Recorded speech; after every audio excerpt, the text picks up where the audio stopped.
Hello friends, எல்லாருக்கும் வணக்கம். ஜெயம் ரவி, கீர்த்தி சுரேஷ், அனுபவம் பரமேசன், சமுத்திரகனி மற்றும் பலர் நடித்து 2 பாடலுக்கு இசையமைத்த ஜிவி பிரகாஷ், யோகி பாபு நடித்து வெளியாகிருக்கிற படம் தான் சைரன். சைரன் என்ற அர்த்தம் என்னென்னா, ஆம்புலன்ஸில் இருக்கிறத மேலே இருக்கும்ல ஒரு லைட்டு, அதுதான் சைரன்னு சொல்லுவாங்க. ஆம்புலன்ஸ் வண்டி டிரைவராக ஓட்டக்கூடியவர் தான் ஜெயம் ரவி. அதனால தான் படத்துக்கு பேர், டைட்டிலே அப்படி வச்சுருக்காங்க. அதனால் சைரன். இந்த படத்தோட விமர்சனத்தை நம்ம இந்த வீடியோவில் பார்க்க போகிறோம். அதுக்கு முன்னாடி நம்ம சேனலுக்கு சப்ஸ்கிரைப் பண்ணாதவங்க மறக்காமல் பண்ணுங்கள், லைக் பண்ணுங்கள், ஷேர் பண்ணுங்கள், மறக்காமல் கீழே கமெண்ட் பண்ணுங்கள். வாங்க வீடியோக்கு போகலாம்.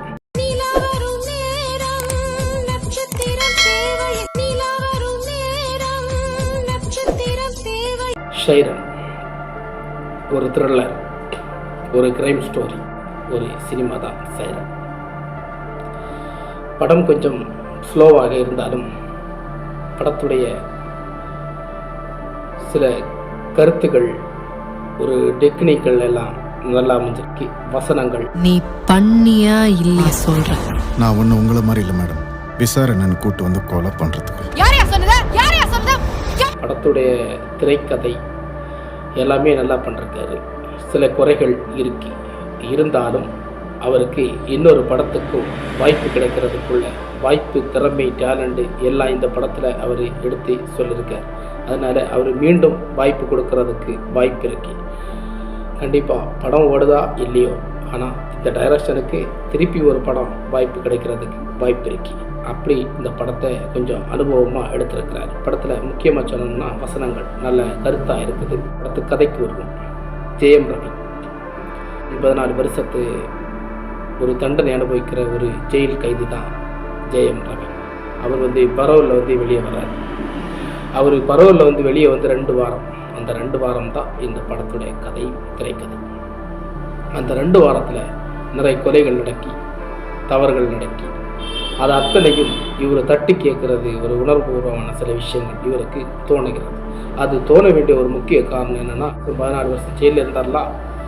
அந்த ஜெயிலில் இருக்கக்கூடிய நேரங்களில் நிறைய புக்ஸுகளை படிச்சிருக்கிறாரு.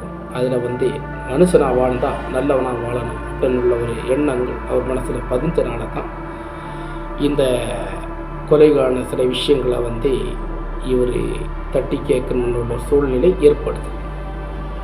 கீர்த்தி சுரேஷ் அவர் இதுவரை பண்ணாத ஒரு கேரக்டர் பண்ணியிருக்கிறார். இன்ஸ்பெக்டராக வராரு, ஒரு போலீஸ் அதிகாரியாட்டு வராது.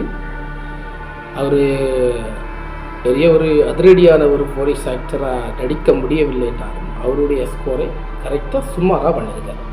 அது கரெக்டாக இருக்கு. அவருக்கு ஒரு வித்தியாசமான ஒரு பாத்திரம் கொடுத்தார். அனுபவ பரமேஸ்வரன் ஜெயம் ரவி மனைவியாக வராங்க. ஒரு குழந்தை இருக்கிறது. அந்த குழந்தை அப்பாவும் மகளுக்கு உள்ள ஒரு சென்டிமெண்ட் உறவுகள் எல்லாம் படத்தில் நல்லா இருக்கு. சமுத்திரகனி சில நேரம் காமெடி, பேச்சு, நக்கல் அதெல்லாம் பார்க்கும்போது சமுத்திரகனி அவருடைய இதை சிறப்பாக செஞ்சுருக்காரு.